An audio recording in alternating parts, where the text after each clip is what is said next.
Hey guys, I'm Steb. I like to build and paint mecha model kits.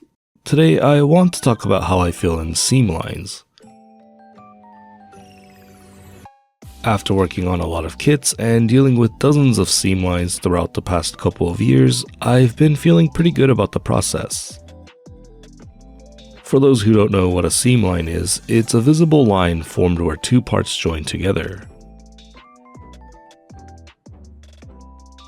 It's commonly removed by chemically fusing the two halves with plastic cement and sanding away the excess ooze.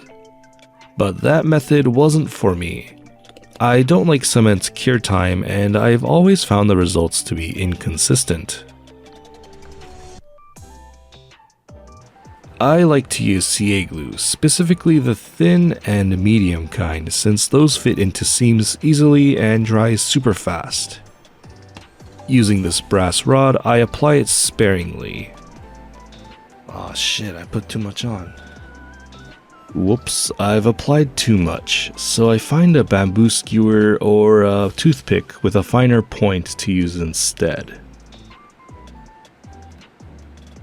After letting it dry for a couple minutes, the excess is ready to be sanded away.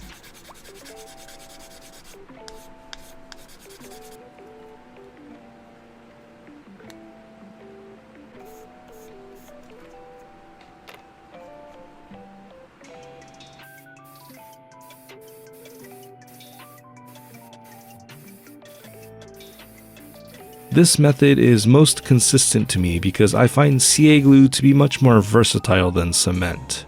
And let me explain why. CA can double as a decent gap filler, which lets me layer more of it on if I don't feel like it's enough. Sometimes seams can widen due to using a part separator or just due to poor fitting. I also like using CA glue when dealing with big and complicated parts, such as the Zeta's Hyper Mega Launcher and the Gunpla'S back booster. I can try applying cement to these parts, but with how fast it dries, it's kind of difficult. With CA, I can apply it after joining the two halves, and the best part is I can do this in sections. For some areas, I deliberately leave the seam alone so I can convert them into panel lines or even use it as free space to paste some plot plate onto. Alright, so let's go over the cons now and what I would do to mitigate them. Number 1, it can get really messy if applied carelessly. Applying too much of it and having it leak into the kit's molds and details is the absolute worst case scenario. I would not apply CA directly on a kit part with the nozzle. What I would do instead is to find a tray that can be used as a palette. Then find a toothpick, paperclip, or a thin brass rod to apply it onto the kit part. This lets me apply the glue accurately. 2. It can feel hard to sand. Okay, so I think this depends on the brand and also how much time has passed since drying. I've had experience with a decent amount of CA glues, and there are some that definitely felt better than others in regards to sanding. To add to this, I would avoid using accelerator if you want easy sanding. It does help the glue dry right away, but it hardens it to the max.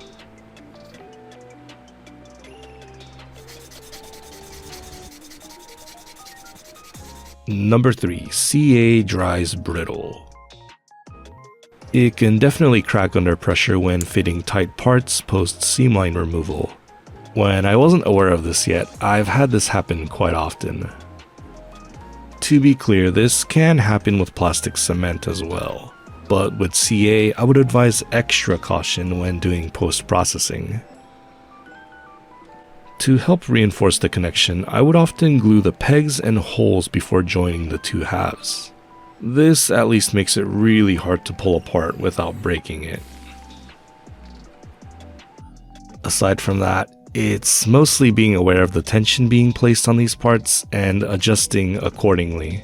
That's gonna go a long way during final assembly.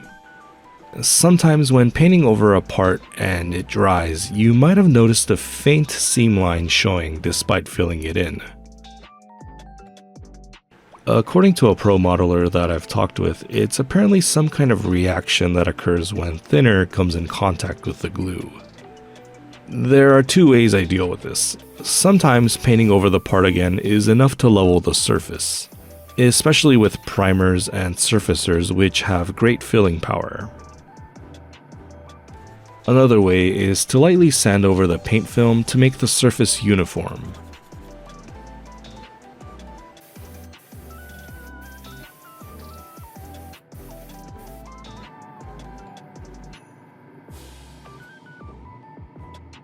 And sometimes you need to do a bit of both. Some general tips. The more glue that's being applied, the longer it takes to dry. This comes up when trying to fill in bigger gaps and seams. Mouth breathing on it actually speeds up the drying time, and that's because CA cures in the presence of moisture. I also sometimes press my finger on it for a split second to dry it out. I wasn't sure about bringing this one up because, well, it could get messy. But it works when I get impatient. I should talk about accelerator. There are some situations where it does help, but it has its fair share of downsides. I've mentioned already that it makes the glue super hard to sand, but also depending on the amount of glue, it can form air bubbles on the surface. And worst of all, it's not good for the kit. It has a good amount of acetone in it, which could eventually melt a kit's surface with enough spraying.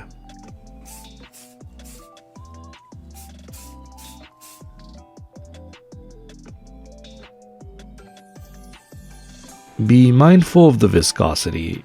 If using a thin type, I would be very careful applying it near details as it can run and seep into unwanted areas. Some of them can be even runnier than water.